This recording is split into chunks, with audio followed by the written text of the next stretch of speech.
안녕하십니까. 오늘도 유튜브 시작합니다. 분양 배우기 봐주셔서 감사합니다.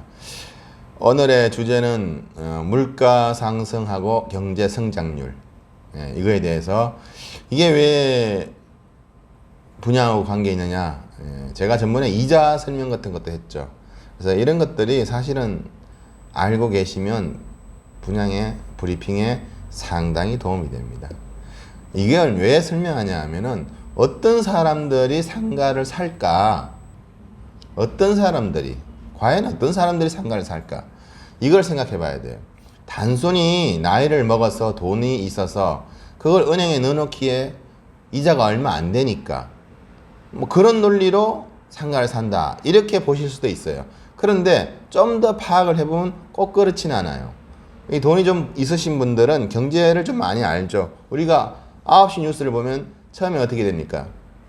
그 4, 50분에 하루에 일어난 전 세계 일들과 국내 뉴스를 전하는 거죠. 그 속에는 스포츠와 오늘의 일기까지 포함되어 있어요. 그러면 50분 내에 그걸 다 담아내려면 얼마나 짧고 간략하게 설명하고 지나가야 되겠어요. 그런데 대부분의 우리 브리핑 하시는 여러분들이 9시 뉴스를 보시는지 모르겠습니다만 특히 보신다면 그 경제 부분을 아주 유심히 보셔야 돼요. 그 경제 부분을 열심히 보면 앞으로 상가가 분양이 잘 되겠다, 안 되겠다, 내년에는 땅이 분양이 잘 되겠다, 안 되겠다, 내년에는 아파트가 잘 되겠다, 이런 게 보여요.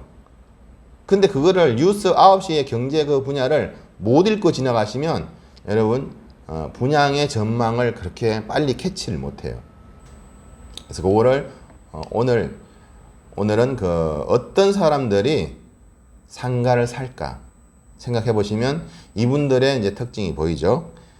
대부분이 돈을 가지고 있으면 은행에 저축을 하게 됩니다. 근데 이분들이 저축을 하고 거기서 이자를 받아 먹고 또는 원금을 뭐 평생 나눠 쓸 생각을 안 하고 왜 상가에 투자를 할까 한번 생각해 보신 적 있나요? 그냥 은행에 넣어놓고 있어도 되잖아요. 그죠? 이자 받아 먹어도 되고 은행에서. 근데 요즘 이자 받아 먹는 시대는 아니죠. 왜냐면 금리가 요즘은 거의 없기 때문에 이자가 발생이 거의 안 된다고 보면 돼요. 그러면 은행이란 곳이 그 다음으로 안전한 곳인데 집에 금고를 두고 사시는 분보다는 거의 99%는 뭐 90% 이상은 우리나라 사람들이 은행에 돈을 넣어놓죠. 근데 이 은행이란 게 웃기는 거예요. 상가를 사는 이유가 바로 은행에 돈을 넣어놓고 있는 게 문제가 되기 때문에 뭐 범죄적으로 문제된다는 게 아니라 그냥 경제적으로 문제가 돼요. 물가 상승률이라는 게 있는데 발표를 하죠. 9시 뉴스에. 물가가 어떻게 내년 물가 상승률은 몇 프로 예상된다라고 발표를 하죠. 또 그게 더불어서 나오는 말이 꼭 경제 성장률이라는 것도 나와요. 이 두 개는 꼭 묶어서 같이 움직여요. 이걸 보면 내 돈의 가치가 어떻게 된다는 게 답이 나오죠. 물가 상승률이라는 건 간단히 설명하면은 쌀이 지금 20kg에 4만 원 정도 한다면 내년에 4만 3천 원 한다면 쌀이 변한 건 아니죠. 내 돈의 가치가 떨어진 거죠. 즉 10만 원 또는 100만 원이 있다면 어떻게 돼요? 99만 몇천 원으로 떨어진 거예요. 그러니까 쌀 가격이 올랐다는 건 돈의 가치가 떨어졌다라고 보면 되겠죠. 이게 물가 상승률이라는 거예요. 물가가 얼마나 올랐느냐, 그게 물가 상승률인데 쉽게 해석하자면 원화의 가치가 얼마나 떨어졌느냐 이렇게 해석하시면 돼요. 근데 매년 물가 상승률이 몇 프로라고 발표한다는 것은 그만큼 매년 원화 가치가 그만큼 떨어지고 있다는 거예요. 내가 은행에다가 100만 원을 저축을 해놓으면 이게 매년 100만 원을 올해는 뭐도 쓰고 뭐도 쓰고 뭐도 쓸 수 있는 거를 내년에는 뭐도 쓰고 뭐도 쓰고 뭘 하나를 못 사게 되는, 즉 원화 가치가 떨어지는 거죠. 그러니까 은행이 계속 그냥 가만히 놔둔다는 거는 상당한 마이너스예요. 왜? 물가는 계속 오르기 때문에. 아파트가 2억 5천짜리가 2억 5천 10년 지나도 2억 5천이면 은행에 돈을 그대로 넣어놔도 돼요. 그런데 은행에 돈을 2억 5천 그대로 넣는 거하고 아파트를 사는 거하고는 10년 지나면 차이가 있어요. 아파트는 물가 상승률에 따라서 계속 움직이죠. 가격이. 근데 은행에 돈을 넣으면 어떻게 돼요? 그대로 있는 거죠. 그거를 우리가 알고 있어야 돼요. 물론 아시겠지만. 그래서 사람들이 은행에 돈을 넣어놓지 않고 물건을 사놓으려고 하는 거예요. 이 물건은 뭐예요? 부동산도 물건이죠. 그래서 물가 상승률에 의해서 물건값이 올라가는 거예요. 돈을 그대로 가지고 있는 것보다는 월등히 이익이죠. 그죠? 그러니까 이게 산다는, 분양을 한다는 거는, 특히 상가를 산다는 거는 돈을 그대로 가지고 있으면 본인이 마이너스라는 걸 아는 거예요. 돈이 많은 사람일수록 경제적 판단 능력이 더 좋고 그런 뉴스를 보는 능력이 뛰어나죠. 우리가 일반인들은요, 앞에 정치 경제 나오고 그 다음에 사건 사고 나오고, 그죠? 그 다음 경제 부분을 들어가게 되면은 앞에 이제 이런 이슈가 되는 것들을 사람들이 보죠. 뭐 어디 교통사고 났네, 누가 죽었네, 뭐 이런 것들 보고, 뭐 어디에 사건 사고가 났네 보죠. 그까지는 사람들이 흥미를 느끼고 봐요, 뉴스라는 걸. 왜? 오늘에 이뤄진 정치나 사회 이슈들이기 때문에. 그런데 그 뒤에 경제 부분이 한 15분에서 20분 설명을 해요. 이때는 경제를 상당히 함축적으로 설명하고 지나가죠. 저번에 말씀하신 한국의 신용등급이 무디스가 상향 조정하였습니다. 이 한마디 하고 지나가고, 코스닥이 지수가 어떻고, 또 미국 지수가 어떻고, 일본 니케이 지수가 어떻다. 이렇게 간단하면서 한마디씩 하고 지나가요. 그래도 15분간 설명하려면 상당히 많은 함축적으로 설명한 이런 말들 속에는 여러분들이 중요한 포인트를 찾아내야 돼요.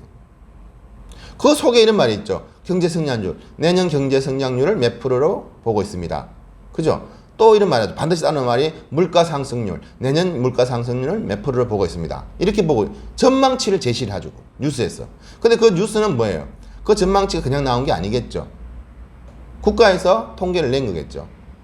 매년 통계를 내서 그 다음 연도 예상치를 발표를 하죠. 근데 과거 통계가 많고 어떤 지표가 많다면 그 지표에 의해서 많은 걸 예단할 수 있겠죠. 그래서 어떤 분들이 투자하냐라는 거는 딴 말로 이야기하면 물가가 움직이기 때문에, 물가가 안정이 잡혀 있고 조용하다면 사람들이 월급이 올라가면 그만큼 이익이에요.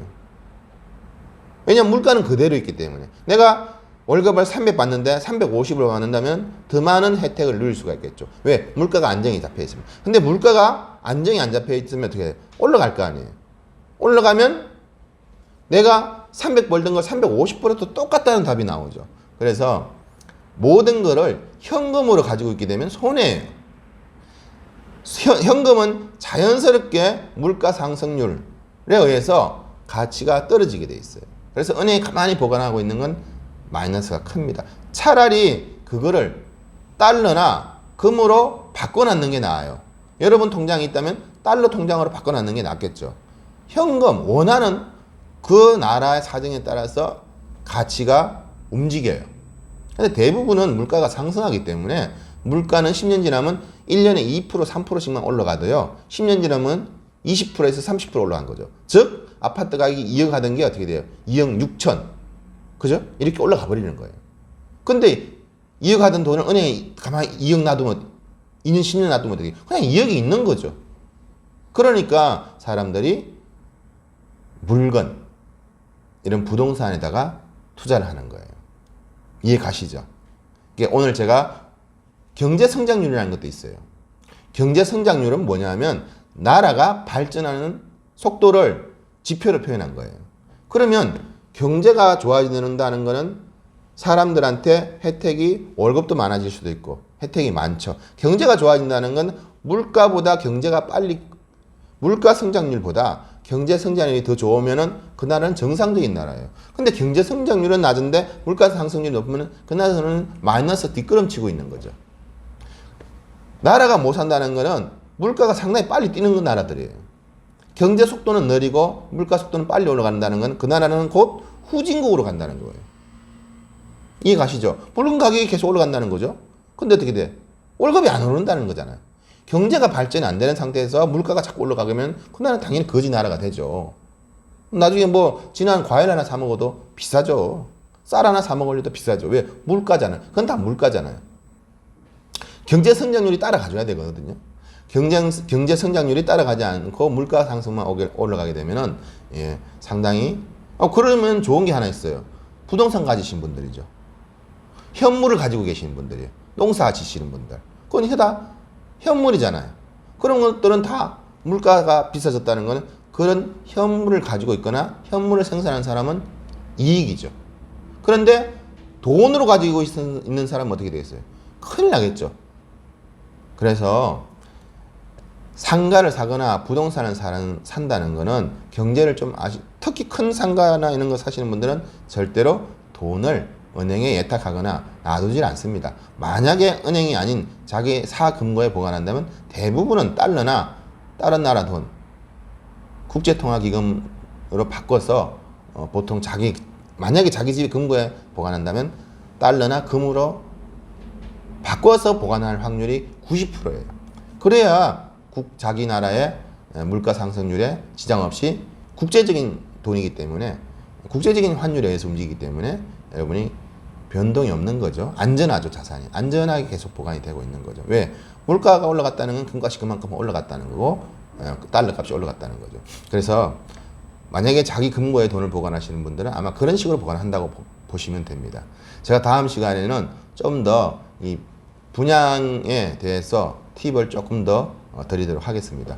분양을 배운다는 것은 여러 가지로 여러분이 배울 게 많습니다. 작은 팁이 조금씩 제가 드릴 때마다 여러분한테 도움이 됐으면 좋겠습니다. 오늘도 저의 브리핑이 도움이 되셨다면 구독과 좋아요 그리고 주변에 부동산 공부하시는 분한테 추천해 주시기 바랍니다. 감사합니다.